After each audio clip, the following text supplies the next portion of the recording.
우리 지난번에는 하이델베르크 요리문답을 이야기하면서 크게 두 부분에 대해서 말씀을 드렸어요. 이 첫 번째 부분은 어떤 부분이냐면 참된 지식 혹은 참된 믿음이라는 것이 있는데, 이 참된 믿음이 있어야 구원을 받는다 하는 것, 그리고 이 참된 믿음의 내용이 어디 안에 요약되어 있다 이렇게 말씀드렸죠? 사도신경 안에 요약되었다 이렇게 말씀드렸어요. 이게 첫 번째 이야기였어요. 그러니까 쉽게 설명하면 사도신경 안에 있는 믿음의 내용들에 대해서 우리가 동의하지 않거나 그 내용에 대해서 굳게 신뢰하지 않으면 구원에 이를 수 있다 없다? 없어요. 분명히 하셔야 돼요. 사도신경이라고 하는 그 신경 자체의 권력 때문이 아니라 사도신조 안에 있는 삼위일체 하나님의 12가지 신앙 고백 때문에 그래요. 그 신앙 고백은 우리의 구원의 교리를 가장 완벽하게 요약해 주는 것이기 때문에 그 구원 고백, 구원에 관한 교리를 우리가 믿지 않으면 결코 구원에 이를 수 없다 하는 것을 배웠어요. 그리고 두 번째는 뭘 배웠냐면 이 사도신경은 크게 몇 부분으로 되어 있다 이렇게 배웠죠? 세 부분으로 되어 있다 그랬어요. 이제 여기 아이들 3명 앉아 있잖아요. 위치가 바뀌었네, 따님이. 그래서 어제 이렇게 가정 예배 드리면서 물었어요. 이제 사도신경을 함께 암송했잖아요. 그러면서 제가 물었어요. 예인아, 지난주 아빠가 가르쳐 줬는데 사도신경이 총 몇 부로 되어 있다 그랬지? 딱 답을 했을까 못했을까? 했어요. 3부로 되어 있습니다. 나는 성부 하나님께서 나를 지으셨다는 것을 믿습니다. 나는 성자 하나님께서 나를 구속하셨다는 것을 믿습니다. 나는 성령 하나님이 나를 거룩하게 하셨다는 것을 믿습니다. 또 한 번 깨달았잖아요. 안 듣는 것처럼 보이지만 듣는다는 걸 잘 배우고 있어요. 그렇게 하는 거예요. 사도신경은 세 부분으로 되어 있다 하는 거예요. 오늘은 이렇게 세 부분으로 되어 있다 하는 것의 중요한 내용은 구원은 우리로부터 시작된 것이 아니라 삼위일체 하나님으로부터 시작된 것이다 하는 중요한 골자가 있어요. 그러니까 우리의 어떤 정성과 우리의 선으로 인하여 구원받은 것, 구원에 이른 것이 아니라 사도신경이 삼위 하나님을 중심으로 해서 나눠졌듯이 우리의 구원은 철저하게 나로부터가 아니라 누구로부터? 하나님으로부터 시작된 구원이라 하는 것을 우리가 이제 상고했었습니다. 오늘은 이 세 덩어리 가운데, 세 부분 가운데 첫 번째 성부 하나님에 대해서 나누게 될 거예요. 그러니까 오늘과 다음 주에 걸쳐서 오늘은 26문에 대해서 창조 부분에 대해서 다루고, 두 번째 다음 주에는 27문과 28문 오늘 교리 문답에 관한 섭리 부분에 대해서 다루게 이제 될 겁니다. 자, 두 번에 나눠서 할 것인데 이 고백이 어떤 내용이 있고 이 고백이 갖는 의미가 무엇인가를 생각하게 됩니다. 자, 먼저 한번 이제 읽어 볼게요. 자, 문을 묻는 거예요, 문. 자, 오늘은 이제 하나님, 성부 하나님에 대해서 하는 건데, 자, 우리가 사도신경의 성부 하나님과 관계된 첫 고백이 나는 전능하신 아버지 하나님 천지의 창조주를 믿습니다. 이렇게 간결하게 끝난단 말이에요. 그 간결하게 끝나는 그 말 한마디에 당신은 무엇을 믿는 겁니까? 라고 대답하면 문은 간단해요. 그러니까 문 한번 같이 읽습니다. 시작. 전능하신 아버지 하나님 천지의 창조주를 나는 믿습니다 라고 당신이 말을 할 때에 당신은 무엇을 믿는다는 것입니까? 그렇죠. 오늘 이거 했어요, 안 했어요? 사도신경 예배 시간에 나는 전능하신 아버지 하나님 천지의 창조주를 믿습니다 했어요. 그럼 뭘 믿는다는 거예요? 네, 맞아요. 그거예요, 그거. 근데 하이델베르크 교리 문답은 답이 문보다 길어요. 자, 보여주기만 할게요. 이만큼, 이만큼. 갑자기 머리가 핑 돌아요? 문은 간단해. 이만큼 물었거든. 무엇을 믿는가? 라고 물었는데, 이거 보면 답은 한 번, 몇 번? 두 번에 대해서 나눴어요. 두 번. 일단 첫 번째 거 읽고 설명드리고 성경 읽고, 두 번째 거 또 읽고 성경 설명드리고 성경 읽고, 오늘 이렇게 마무리할 거예요. 첫 번째부터 있습니다. 일단 쭉 읽어보고 제가 나중에 또 읽을게요. 시작. 우리 주 예수 그리스도의 영원하신 아버지께서 하늘과 땅과 그 가운데 있는 모든 것을 창조하셨고, 또한 그 자신의 영원한 경륜과 섭리를 통하여 주장하고 다스리심을 믿으며, 이 하나님께서 그의 아들 그리스도 때문에 나의 하나님과 나의 아버지가 되심을 믿습니다. 아멘. 좋은 말은 다 갖다 붙인 거 알죠? 그리고 자, 믿죠 이거? 근데 자, 잘 보세요. 첫 번째.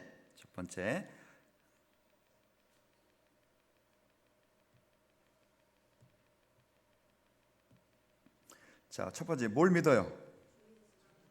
제가 동그라미 친 것만, 이거 색깔이 창조. 또 네, 두 번째, 세 번째. 자, 뭘 믿는다고? 시작. 요걸 믿는다는 거예요.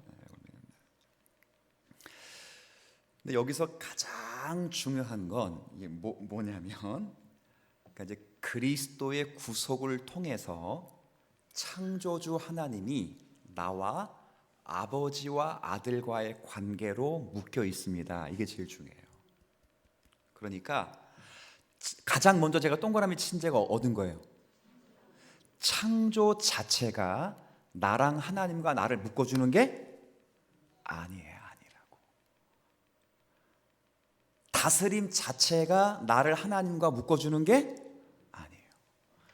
창조주 하나님과 나를 묶어주는 건 앞에 뒤에 가장 중요한 단어가 있어요. 주 예수 그리스도. 뒤에도 그 아들 그리스도 때문에. 이게 제일 중요해요. 그냥 잘 보세요. 답을 주 예수 그리스도 영원한 아버지께 이거 없이도 우리 아버지께서 아무것도 없는 중에서 하늘과 땅과 그 가운데 있는 모든 것을 뭐 하셨다고요? 창조하셨고, 또한 그 자신의 영원한 경륜과 섭리를 통해 우리를 주장하고 다스릴 믿으며, 이 하나님께서 나의 하나님과 나의 아버지가 되심을 믿습니다. 이렇게 해도 말이 돼야 안 돼요? 다 되잖아. 근데 하일데베르크 교리 문답에는 요 사이에 누굴 갖다 끼워놨는가? 누굴 끼웠어요? 예수 그리스도. 뒤에도 아들 그리스도를 꼈어요.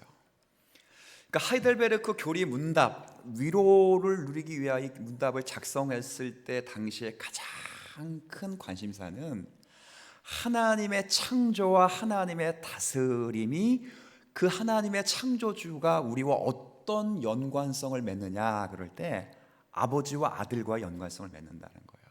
근데 그게 자연적으로 이루어지는 관계가 아니라 오직 누구 때문에 맺어진 관계? 예수 그리스도 때문에 맺어진 관계라. 이걸 이제 설명을 하는 거예요. 그러니까 아무리 읽어봐도 주 예수 그리스도 혹은 그의 아들 그리스도라는 말을 빼도 그냥 읽혀져. 제가 아까 동그라미 친 거 세 개가 뭐였어요? 창조, 다스림, 나의 아버지. 아무 문제 없어. 예수가 빠져도 아무 문제가 없는 그런 문단인데, 지금 하이델베르크 교리 문답을 작성했던 그 시대의 배경 속에는 가장 중요한 건 창조, 다스림, 나의 아버지가, 하나님이 나를 창조하시고 나를 다스리고 나의 아버지가 되시는 전적인 이유는 누구 때문이라? 예수 그리스도 때문이라. 이걸 강조한 거예요. 그러니까 그리스도의 구속이 아니면 창조하심도 내게 아무런 관계가 없어요. 예수 그리스도의 구속이 아니면, 그리스도의 공로가 아니면 하나님이 세상을 다스리는 것과 여러분 관계가 전혀 없어요. 그리스도의 관계에 그리스도가 아니면 하나님이 여러분의 아버지가 되실 수도 없어요. 하나님이 진노의 하나님이야. 하나님은 세상을 다스리신 하나님으로 끝나는 거예요. 근데 그 하나님이 나를 창조하시고 나를 다스리시고 나의 아버지가 되시는 중요한 이유는 전적으로 누구 때문에? 예수 그리스도 때문이에요. 이걸 이야기하는 거예요. 그리고 두 번째는 하나님은 원래부터 우리의 아버지가 아니라는 거예요. 그거 이야기하는 거예요.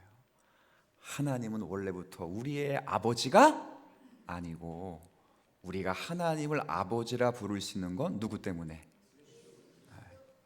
이걸 딱 하고 명시하는 거예요. 그러니까 여러분들은, 제가 하이델베르크 이야기하면서 바빙크 이야기를 드렸지만, 하나님은 창조하실 때 그리스도 없이 창조하신 것이 아니라 성부에 의해 성자를 통해 성령 안에서 역사하신 거거든요. 그러니까 그리스도의 구속의 은혜가 없이는 사실 창조나 섭리하심이나 그분이 우리를 다스리신다는 건 사실 아무 유익이 없는 거예요. 예수님이 우리에게 하나님이 되어주시고 예수님이 우리에게 구원자가 되어주셨기 때문에 창조도 유익이 되고 다스림도 유익이 되고 그가 우리의 아버지가 되는 거예요. 아니, 생각을 해봐요. 이런 예가 정확하게 맞지도 않고 이런 예가 좋은 예는 아니지만, 삼성그룹에 돌아가셨지만 이건희 회장이 아무리 삼성기업을 잘 만들어도 나랑 관계가 있어 없어요? 없어요. 없다고. 왜? 그분이 나의 누가 아니기 때문에. 아버지가 아니기 때문에 아무 소용없어요. 하나님이 세상을 마음껏 창조하셨거든요. 근데 거기서 여러분이 아무리 뛰어놀고 뭐 그래도 아무런 유익이 여러분에게 없어. 뭐만 남느냐? 뛰어논 만큼 뭘 내야 돼? 세금 내든 사용 내야 되잖아요. 제가 오늘 끝나고 그러진 않지만 애들 데리고 용인에 있는 에버랜드를 한번 간다고 합시다. 제가 딱 가면 표 끄고 가요? 그냥 들어가요? 왜? 사용했으니까 값을 지불해야 되는 거예요. 여러분이 예수님이 그리스도의 구속이 아니고서 창조의 혜택을 누리면 전부 이건 하나님의 진노의 거리, 여러분이 다시 다 물어야 돼요. 그런데 이 창조하신 모든 세계를 우리가 누리면서 즐기고 모든 혜택을 다 누리면서도 하나님에게 진노를 받지 않는 유일한 이유는 그리스도가 우리를 구속하시고 그리스도 때문에 그 창조자가 우리의 누가 되기 때문에? 아버지가 되시기 때문이에요. 감사해야 돼요. 누구한테? 예수님 때문에 감사해야 되겠습니다. 감사. 그걸 딱 하고 명시해두었다고. 그리고 그 하나님은 원래부터 너희 하나님이 아니라 누구의 아버지라? 예수 그리스도의 아버지라.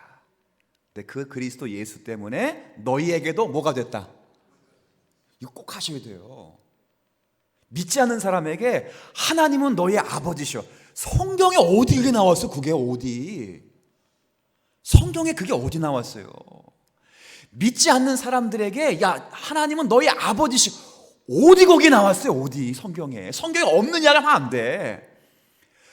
하나님은 원래부터 우리 아버지가 아니신데 그분은 유일하게 예수 그리스도의 아버지신데 우리가 예수 그리스도 때문에 그분이 우리의 아버지가 되신 줄로 믿습니다. 그래서 창조가 전부 우리가 마음껏 사용해도 하나님 앞에 진노를 받지 않고 오히려 그 창조물을 가지고 아버지를 즐거워할 수 있는 선물로 우리에게 주신 거예요. 그러니까 저 얼마나 감사합니다. 전부 누구 때문에? 그리스도밖에 없어요, 사실은. 예수님밖에 없어요. 추우세요? 네, 꺼주세요. 네. 몸을 이렇게 움츠리시는 분들이 많으셔서. 네. 명절 잘 보내셨어요? 네. 명절에도 안 피곤하세요? 저 보세요. 설교할 때 목소리가 탁 나간 경우는 처음 있는 것 같아요. 지금 아까 2부 예배 드리면서. 그러니까 사실은 저는 명절이 없으면 좋겠어요. 진짜로. 이 명절이 너무 아픈 거야. 아니, 설교 준비할 시간도 별로 없는데 이 집 들리고 저 집 들리고 누구 만나고 누구 만나거든. 물론 유익되고 감사하지만, 너무 감사하지만, 이 명절만 지나고 나면 사실은, 근데도 감사해. 왜 감사할까요? 부모님 뵙고 오면 그래도 뭐는 나니까, 힘은 나니까. 그렇잖아요. 이 명절 기간 동안 사실 이 교회, 사실 제가 믿음이 굉장히 없는 거예요. 오늘 이렇게 왜 빵 50개밖에 준비 안 했냐면, 오후 예배에 50명이 올까? 그런 마음으로 빵 50개 준비했어요. 근데 오늘 보니까 50명은 뭐 한 줄만 해도 50명이 와. 점심도 어떻게 하셨습니까? 네? 집에서 드셨어요? 아이고. 죄송합니다. 예. 우리 참 믿음 참 우리가 없는 거예요. 그러고 보면 한 중간에 딱 껴가지고 우리 많이 안 오시겠지. 그래서 50개만 준비하죠. 죄송하네요. 저는 밥 먹고 왔는데 집에서. 죄송합니다. 그래요. 그래요. 이 명절이라고 하는 게 그런 즐거운 거잖아요. 근데 즐겁고 복된 창조 세계를 다 누리는 건 딱 하나 이유. 예수 그리스도 때문에 하나님이 나에게 누가 되어주셨다? 뭐가 되어주셨다? 아빠가 되어주셨다. 아빠가 되어주셨기 때문에 창조도 유익하고, 아빠가 되어주셨기 때문에 다스림도 유익하다 하는 것을 먼저 이야기를 하고 있다 하는 것을 생각해 두셔야 합니다. 자, 그래서 한번 성경 한번 좀 몇 가지 읽어볼게요. 요건 뒤에 한번 다시 읽고. 자, 오늘 말씀 태초에 같이 있습니다. 시작. 태초에 하나님이 천지를 창조하시니라. 아멘. 하나님이 천지를 창조하셨다 하는 거예요.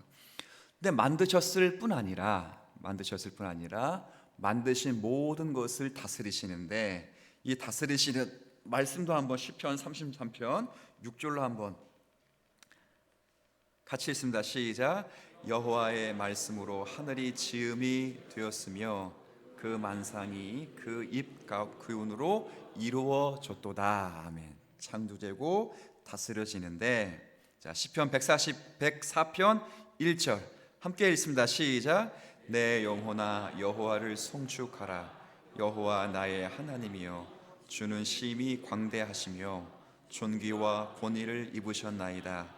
주께서 옷을 입음같이 빛을 입으시며 하늘을 휘장같이 치시며 물에 자기 누각에 들보를 얹으시며 구름으로 자기 수레를 삼으시고 바람 날개로 다시 다니시며. 아멘. 아까는 하나님이 모든 것을 말씀으로 창조하셨다 하는 것이고, 이 다음 구절은 창조한 모든 것을 하나님의 영원하신 뜻 가운데 다스리신 하나님이시다 하는 구절을 읽게 되었어요. 자, 그 하나님을 이제 그다음 요거 이야기하려고 합니다. 창조 섭리 이야기하면서, 자, 그러면서 요한복음 1장 12절 시작.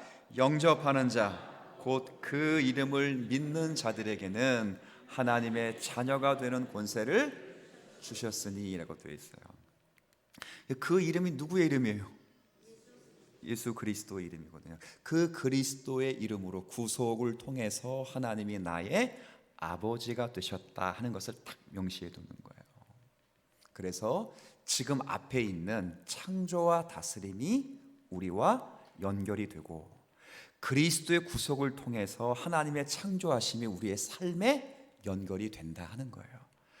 그리스도의 구속하심이 없으면 하나님의 창조 활동은 여러분에게 진노의 내용이 되고, 그리스도의 구속이 있기에 그분의 다스리심과 질서가 우리에게 유익이 되며 우리를 거룩하게 하는 하나님의 표징이 된다 하는 것을 분명하게 못을 받는 그런 내용이 오늘 본문에 주어져요. 그래서 로마서 8장 15절에도 한번 같이 읽겠습니다. 시작. 너희는 다시 무소하는 종의 영을 받지 아니하였고 양자의 영을 받았으므로 아바 아버지라 부르짖느니라. 아멘. 예수 그리스도로 말미암아 하나님을 아버지라 부르고 그리스도께서 보내시는 보혜사 진리의 영을 통해서도 하나님을 아빠 뭐라 불러요? 아버지라 불러요. 그러니까 우리가 선을 행하거나 우리의 공로에 의해서 하나님의 우리의 아버지가 된 것도 아니고 우리의 노력과 우리의 결심에 의해서 하나님이 우리의 하나님이 된 것이 아니라 설명하는 모든 바와 같이 하나님이 우리의 하나님이 되신 건, 우리의 아버지가 되신 건 전부 누구 때문이라? 네, 그래요. 이것을 이제 하이델베르크는 조금 강조하고 있는 부분이에요. 굉장히 중요합니다. 자, 그러면서 또 한번 이제 두 번째 문단이 있어요. 자, 여기 보면 또 한번 읽어보세요. 시작. 그분을 내가 의뢰하기에 그가 육체와 영혼의 모든 필요한 것들을 내게 공급해 주신다는 것을 의심치 않으며 이 세상에서 내게 닥치는 모든 환난 것들을 악한 것 바꾸신다는 것을 믿습니다. 이는 그가 전능하신 하나님으로서 그 일을 하실 수 있을 뿐만 아니라 신실한 아버지로서 그렇게 하시기를 원하시기 때문입니다. 아멘. 앞의 문단은 그리스도를 통해서 우리가 하나님의 뭐가 되었어요? 그렇죠. 창조주 하나님과 아버지와 아들과의 관계로 묶여져 있다 하는 것을 이야기했으면, 뒤에 문단은 그 하나님이 나의 아버지이시기 때문에 하나님의 창조와 다스림이 우리의 삶에서 나타난다. 그것이 삶에서 드러난다. 이걸 이야기를 하는 거예요. 그래서 여기 보면 내가 그분을 의뢰하기에, 빨간 글씨만 제가 한번 동그라미를 쳐볼게요. 내게 뭐 해주신다고요? 공급해 주시고 모든 악한 것들을 좋은 것으로 바꾸신다. 왜? 그분은 우리의 하나님이시며 신실한 아버지, 그렇게 하시기를 원하시기 때문이다 하는 거예요. 그러니까 앞에 문단은 그리스도 때문에 창조주 하나님과 내가 아버지와 아들과의 관계를 맺게 되었고, 두 번째 이 문단은 아버지와 하나님과 아버지와 아들과의 관계 때문에 아버지는 나에게 공급하시고 다스리시는 신실하신 하나님이 되어주신다. 아버지가 되어주신다. 그러니까 창조와 나와 밀접한 관계가 있다는 거예요. 왜? 나의 누구기 때문에. 그렇죠. 그러니까 바꿔 말하면 예수를 모르는 사람에게는 창조가 그에게 연관되는 게 하나도 없어요. 없다고. 하나도 없는 거예요. 근데 예수를 믿는 사람들에게는 그 창조가 자신과 아주 밀접하게 연결되어 있는 거예요. 이걸 이야기하는 거예요. 다시 제가 읽어볼게요. 그분을 내가 뭐하기 때문에? 하나님을 아버지를 내가 믿고 신뢰하기 때문에 그가 육체와 영혼의 모든 필요한 것들을 내게 공급해 주신다는 것을 의심치 않으며 이 세상에서 내게 닥치는 모든 악한 것들을 어떤 것으로? 좋은 것으로도 바꿔주신다는 것을 나는 뭐 한다고요? 믿는다는 거예요.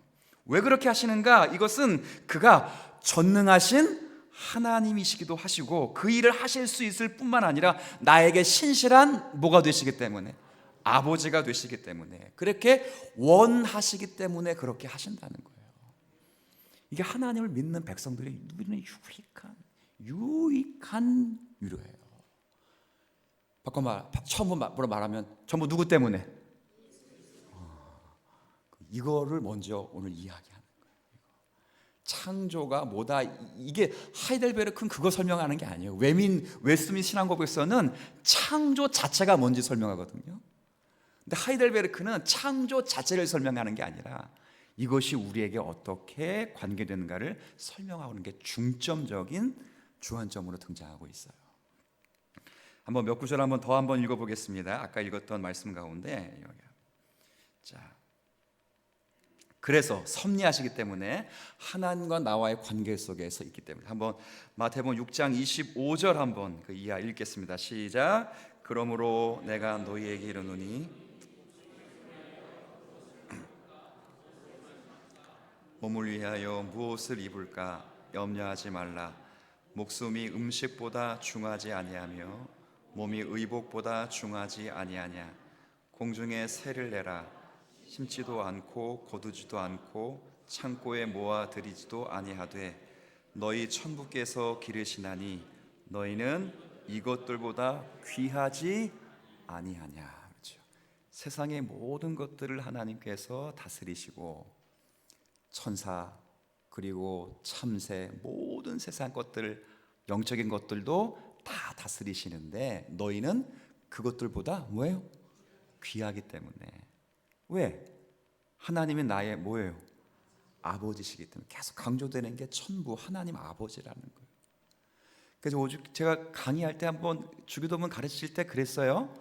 우리 성경 우리 말과 원래 원문하고는 다른데 우리나라 말에는 주기도문의 첫 번째 단어가 뭐예요? 하늘에 계신 우리 아버지잖아요. 근데 영어도 그렇고 원래 원문에도 그렇고 가장 먼저 단어되는 언급되는 단어가 뭐라 했죠? 아빠야, 아빠. 아빠라는 단어가 가장 먼저 있더라고요. 그 관계 속에서 설명되는 게 기독교예요. 이게 유일한 기독교에 갖고 있는 소망이란 말이에요. 그렇게 하나님이 우리의 아버지가 되시기 때문에 하나님이 다스리신 모든 세계가 우리에게 유익이 된다는 걸 지금 이야기하는 거예요. 하나 한번 더 읽어볼까요? 로마서 8장 28절 같이 읽습니다. 시작. 우리가 알거니와 하나님을 사랑하는 자 곧 그 뜻대로 부르심을 입은 자들에게는 모든 것이 합력하여 선을 이루느니라. 아멘. 하나님께서 우리의 창조주가 되셨다는 것은 하나님께서 우리의 아버지가 되셨다는 것은 우리의 인생을 통해서 반드시 증명되는 것입니다. 이렇게 이야기를 하는 거예요. 그러니까 창조를 먼 고대의 이야기가 아니라 하나님이 우리의 아버지가 되시면 항상 지금도 하나님의 선하신 계획 가운데 이루어지는 일이라 실질적으로 우리의 삶에서 떼야 뗄 수 없는 귀한 일이라 하는 걸 고백한다고요. 그래서 성도가 살아가면서 당하는 모든 일은 오늘 읽었던 모든 말씀처럼 모든 것이 합력해서 선이 되는 거예요. 오늘 한 분이 제가 수요 새벽 예배 때 기도 부탁 겸 뭐 하나 말씀드리다가 이야기한 걸 물어보시더라고요. 수술 잘 끝나냐고 물어보신 분이 계셔서 한 번 더 이야기를 할게요. 수요 새벽 예배 때 들으신 분들은 아시겠지만 뭐 저랑 같이 좀 친하게 지내신 목사님 가운데 신반포 중앙교회 제가 거쳐온 교회예요. 그 교회의 담임 목사님이 아주 저랑 친한 김지훈 목사님이 담임 목사님이니까 저의 스승님을 이어서 담임 목사가 되신 분이에요. 근데 이분이 목회를 담임 목사 하신 지 한 7년 차 됐는데 지지난주에 전화가 왔어요. 목사님 좀 기도 좀 해줘 부탁하다고 기도 부탁을 했어요. 그래서 뭐 때문에 그러냐고 뭐 둘이 전화할 때는 편하게 얘기하니까 뭐 때문에 그러시냐고 그랬더니 병원에서 진료를 한번 받고 정밀 검사를 받으라고 하는데 꼭 암인 것 같다고 얘기한다고. 근데 이제 이게 무슨 암이냐 그랬더니 설암이래. 설암. 설암 뭔지 아세요? 혀에 암이 생겨요. 혀에 암이 생긴 거예요. 근데 듣는 제가 너무 놀랐어요. 너무 놀랐다고. 그러니까 저랑 친하기도 하지만 이 목사님이 할 일이 많거든. 저보다 2살밖에 안 많아요. 사실은 할 일이 많고 지금 우리 전도사님에는 스승님이시고 지금 우리 부목사님 두 분이 박사학위를 하고 있는데 이분들에겐 선생님이셔. 저랑은 아주 막역한 관계에 있는 분이시면서도 안양대 신대원에서 가장 인기가 좋고 제일 잘 가르치는 교수라고의 정평이 나 있어요. 근데 갑자기 이게 설암이 될 수 있다고 기도 부탁을 하는 거예요. 그래서 기도를 간절히 했어요. 간절히 하고 그 며칠 뒤에 결과를 또 이제 연락을 해주시는 거예요. 그런데 뭐 당연히 이제 아니길 바라는 마음을 했지만 암이라는 거야. 설암이라는 거야. 설암. 근데 이 설암을 고치려면 혀를 잘라야 돼요. 근데 생각해 보세요. 목사가 위암이 걸려서 위를 절단하는 것은 좀 불편하지만 괜찮아. 혹시 뭐 다른 대장물 자르면, 근데 어디를 잘라야 된다고? 혀를 잘라야 돼요. 혀를 자르면 말할 수가 있어요, 없어요? 없잖아. 너무 깜짝 놀랐어요. 너무 깜짝. 다시 한번 이제 그 설암이라는 판단을 받고 의사랑 이야기를 하는데, 그 의사가 아주 기가 막힌 이야기를 하는 거예요. 무슨 얘기 하냐? 그 목사님께 그랬다는 거예요. 목사님, 만약에 목사님이 2달 전에만 와도 이 암이 발견되지 않았을 것이고, 조금 늦게 2달 뒤에만 왔으면 이 암은 치료할 수 없을 거예요. 그러니까 기가 막힌 타이밍에 왔다는 거예요. 그리고 더 놀라운 건 혀를 잘라내는 게, 앞을 잘라내면 말하기가 어렵죠. 그분이 늘 그래요. 안 그래도 혀가 짧은데. 그러니까 가끔 나랑 얘기해요. 안 그래도 혀가 짧은데 앞을 자르면 말을 못해. 뒤를 잘라도 말을 못하는데, 더 기가 막히고 더 감사한 건 혀의 옆을 자르면 옆을. 근데 더 놀라운 건 옆은 자르면 자라가 또 난다는 거예요. 신기해 안 신기해요? 제가 봐도 신기하다니까. 기도 부탁을 하셔가지고 제가 입원하는 날 가서 기도 부탁드리고 하고 점심 사드리고 보내드리고 보냈어요. 거기까지 이제 새벽에 얘기 나누었거든요. 근데 그 다음날 연휴로 해서 새벽에 오셨잖아요. 그냥 물어보시더라고요. 수술 어떻게 끝났냐고. 잘 끝났어요. 잘 끝났어요. 근데 그게 남일 같지 않아. 저랑 되게 친하거든요. 나이도 몇 살 차이 안 나는데 그렇게 건강했던 분이 갑자기 설암에 걸려가지고 전 개인적으로 너무 충격을 받았어요. 근데 하나님이 참 신묘막측하시죠. 그렇게 하셔서 설교 사역과 교수 사역하는데 전혀 불편하지 않고, 근데 본인은 깨닫는 거예요. 하나님께서 다시 한번 자신을 만져주셨다고 생각하고 더 겸손히 묵묵히 주의 일을 걸어가야 되겠다라고 다짐하면서 그렇게 이야기하는 얘기를 저도 같이 들었어요. 제가 뭘 말씀드리려고 하느냐, 여러분 살아가면서 왜 내게 모든 것이 합력하여 선이 되느냐, 그럴 때 간단해요. 하나님이 여러분에게 아버지가 되시기 때문에 그런 거예요. 후회가 없어요. 하나님이 갖는 창조주의 책임을 단순히 보편적인 그 창조주로서만 갖는 그 책임을 넘어서 우리에게 따뜻한 아버지가 되어주셔서 세밀하게 우리를 다스려 주시는 거예요. 하나님 만드신 것, 그게 나랑 무슨 관계가 있느냐, 하나님이 계획하신 것, 그건 무슨 관계가 있느냐 다라고 내게 물어볼 수는 있지만 그 모든 것이 사실은 다 내게 유익이 되게 하신다.